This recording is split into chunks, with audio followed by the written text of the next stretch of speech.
இனிமே கண்ணை மூடிட்டு கடலை எண்ணெய் வாங்கலாம். ஏன்னா மந்த்ரா கடலை எண்ணெய் இதயத்தின் தயாரிப்பு.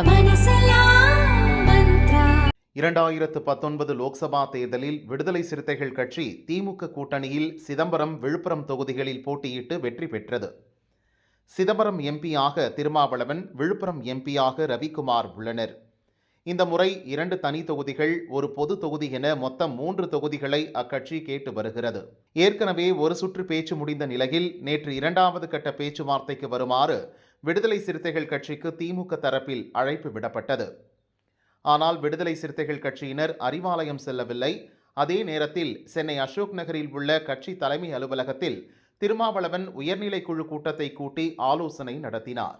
இதனால் திமுக தொகுதி பங்கீடு குழுவினர் அதிருப்தி அடைந்தனர். இது குறித்து விளக்கம் அளித்த திருமாவளவன், திமுக குழுவினருடன் பேசுவதாகத்தான் இருந்தது, ஆனால் உயர்நிலை குழு கூட்டம் முடிய தாமதமாகிவிட்டது. அதனால் மூத்த அமைச்சரை தொடர்பு கொண்டு மீண்டும் உரிய நேரம் ஒதுக்கீடு செய்து பேச்சு நடத்த வருகிறோம் என்றேன். முதலில் 4 தொகுதிகள் வேண்டும் என்றும், இப்போது 2 தனி தொகுதிகளும் ஒரு பொது தொகுதியும் கண்டிப்பாக தேவை என்று கேட்டுள்ளோம்.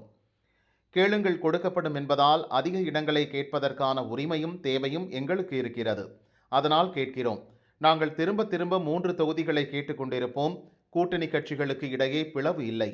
யாரும் இலவு காத்த கிளி போல காத்திருக்க வேண்டாம். திமுக கூட்டணியில்தான் போட்டியிடுவோம் என்றும் அவர் கூறினார்.